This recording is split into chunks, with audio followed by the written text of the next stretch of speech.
سال میں ایک بار آنے والا پھل مہنگا اور فائدہ سستا۔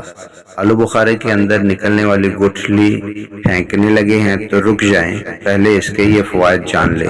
بسم اللہ الرحمن الرحیم۔ السلام علیکم ورحمۃ اللہ وبرکاتہ۔ Welcome to my channel info about health. امید کرتا ہوں تمام دوست خیریت سے ہوں گے۔ اللہ تعالیٰ تمام دوستوں کو خوش و خرم رکھے اور تمام دوستوں کی جائز حاجات کو پورا فرمائے۔ ویورز، آج جو ویڈیو لے کر حاضر ہوا ہوں بہت ہی انفارمیشن والی ویڈیو ہے۔ اس کے اندر ایسی معلومات ہیں جو ہم پہلے سے نہیں جانتے۔ ویڈیو کی طرف جانے سے قبل اس بات کی گزارش کروں گا کہ میرے اس چینل کو سبسکرائب کیجئے، اس ویڈیو کو لائک اور شیئر کیجئے اور بیل آئیکن کے بٹن کو ضرور پریس کیجئے تاکہ میری ہر نئی آنے والی ویڈیو آپ تک بآسانی پہنچ سکے۔ تو آج کی ویڈیو کا ٹاپک آلو بخارا ہے۔ آلو بخارا ہم سب کھاتے ہیں، آج کل بازار میں آلو بخارا ہر طرف نظر آ رہا ہے۔ تو آلو بخارے کی دو قسمیں ہیں، ایک میٹھا آلو بخارا ہوتا ہے جو کہ سب پسند کرتے ہیں، تو کسی کو کھٹا آلو بخارا بھی پسند ہوتا ہے۔ اس کے گودے اور چھلکے کو تو اکثر لوگ کھا لیتے ہیں، لیکن اس کے اندر سے نکلنے والی گٹھلی کو ہم بسا اوقات پھینک دیتے ہیں۔ یہ گٹھلی بھی ہماری صحت کے لیے بہت فائدہ مند ہے۔ اس میں صحت کے کئی بڑے راز چھپے ہوئے ہیں جو میں آج آپ کو اس ویڈیو میں بتا رہا ہوں۔ اس کے اندر سے نکلنے والی چھوٹی سی گٹھلیوں کے بہت فائدے ہیں، شاید کم ہی لوگ جانتے ہیں۔ آلو بخارا کی گٹھلی خواتین کے چہرے کے اور جسم کے اضافی بالوں کو ختم کرنے میں بہت مدد دیتی ہے۔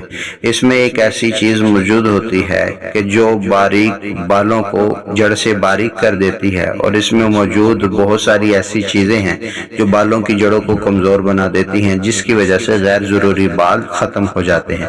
اس گٹھلی کو باریک اگر پیس لیا جائے اور پھر اس کے ساتھ پھٹکڑی کا پاؤڈر شامل کر کے پانی کی مدد سے لیپ بنا کر چہرے پر یا اس جگہ پر جہاں اضافی بال ہیں وہاں پر لگایا جائے تو یہ بہت فائدہ مند ہوگا۔ لیکن کتنے وقت کے لیے استعمال کیا جائے یہ کہنا مناسب نہ ہوگا، کیونکہ ہر کسی کی جلد پر ایک جیسے بال نہیں ہوتے۔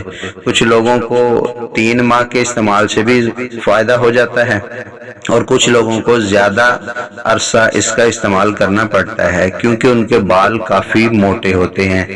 اس کے علاوہ بھی اور بھی اس کے بہت سارے فوائد ہیں۔ اگر اس گٹھلی کو بھگو کر پانی میں رکھا جائے اور جن لوگوں کو شوگر یا بلڈ پریشر کی شکایت ہے ان کو یہ پانی دن میں 1 مرتبہ پلایا جائے تو اس سے شوگر اور بلڈ پریشر میں کافی فرق ہو سکتا ہے۔ اور اس میں موجود فائبرز اور وٹامن نہ صرف خون میں شوگر لیول کو کنٹرول کرتے ہیں بلکہ کولیسٹرول کی زیادتی سے بھی بچاتے ہیں۔ اس سے ہڈیوں کا اور جوڑوں کا درد بھی دور ہو جاتا ہے۔